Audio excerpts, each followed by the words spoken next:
இனவாதம் பேச வேண்டாம் என்று கூப்பிடுகின்றனர். இனவாத சிந்தனை இருந்ததால்தான் இந்த நாட்டினுடைய அமைச்சரவையில் முஸ்லிம்களுக்கு இடம் கொடுக்கவில்லை. முஸ்லிம்கள் பாரம்பரியமாக இந்த நாட்டினுடைய அமைச்சரவையில் இருந்தவர்கள் ஸ்ரீமா அம்மையாருடைய ஆட்சியில் அமைச்சரவையில் இருந்திருக்கின்றார்கள். ஜே.ஆர். ஜெயவர்தனுடைய ஆட்சியில் அமைச்சரவையில் இருந்திருக்கின்றார்கள். ரணசிங்க பிரேமதாசனுடைய ஆட்சியில் அமைச்சரவையில் இருந்திருக்கின்றார்கள். சந்திரிகா அம்மையாருடைய காலத்தில் அமைச்சரவையிலே இருந்திருக்கின்றார்கள் ஒன்றுக்கும் மேற்பட்டவர்கள். அதே போன்று மஹிந்த ராஜபக்சவுடைய அமைச்சரவையில் எங்களுடைய தலைவர் அமைச்சராக இருந்திருக்கின்றார். சந்திரிகா அவர்களிலும் இருந்திருக்கின்றார். கோத்தபாய ராஜபக்சவுடைய அமைச்சரவையிலும் முஸ்லிம்கள் அமைச்சராக இருந்தார்கள். வரலாற்றில் முதல் தடவையாக ஒரு முஸ்லிமுக்கு அமைச்சரவை அந்தஸ்து கொடுக்காத ஒரு அரசாங்கம் தேசிய மக்கள் சக்தி அரசாங்கம். அமைச்சரவை இல்லாட்டி என்னன்னு யோசிப்பாங்க. அது ஒன்றுமில்லானே என்று. அமைச்சரவை மிகவும் முக்கியமானது. ஒரு முஸ்லிமுக்கு அமைச்சரவையில் இடம் கிடைப்பது என்பது முதலாவது நாங்கள் ஒரு தேசிய இனம் என்பதனை தேசிய ரீதியில் இருக்கின்ற முக்கியமான சபையில் நாங்கள் நிரூபிக்க வேண்டுமாக இருந்தால் அமைச்சரவையில் எங்களுக்கு இடம் இருக்கணும். நாங்களும் இருக்க வேண்டும் காட்டுறதுக்கு.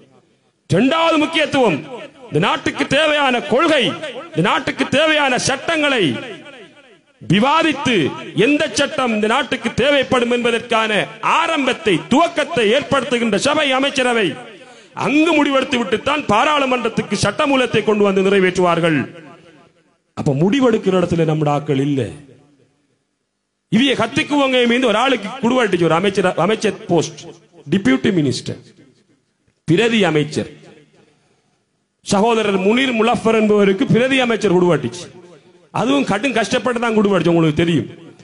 கொடுத்த பிரதி அமைச்சர் அமைச்சரவை அமைச்சர் அமைச்சு நீதி மற்றும் தேசிய ஒருமைப்பாட்டு அமைச்சு. முனீர் முலஃபர் அவர்களுக்கு கொடுத்திருக்கிற பிரதி அமைச்சு நீதி மற்றும் தேசிய ஒருமைப்பாட்டுக்குரிய பிரதி அமைச்சு இல்ல.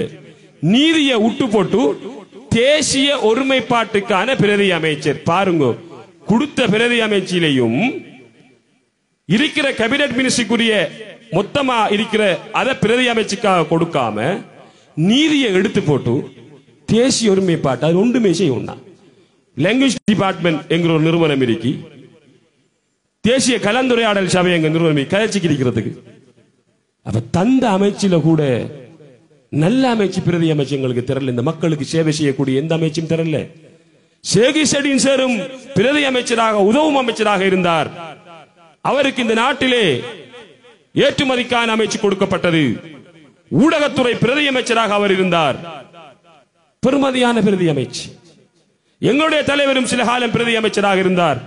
பிரதி கல்வி அமைச்சர் கொடுக்கப்பட்டிருந்தது. பெருமதியான அமைச்சு. எங்களுடைய அமைச்சர் சில காலம் ராஜாங்க அமைச்சராக இருந்தார். அதுதான் நெடுஞ்சாலைகள் ராஜாங்க அமைச்சராக இருந்தார். பெருமதியான அமைச்சு. இப்படி பெருமதியான அமைச்சுகளை எல்லாம் வைத்துக் கொண்டு கொடுக்காமல் முறகழிப்பதற்காக எங்களுடைய முஸ்லிம் சமூகத்தை எள்ளி நகையாடி ஒரு பிரதி அமைச்சு பதவி கொடுத்திருக்கேன்.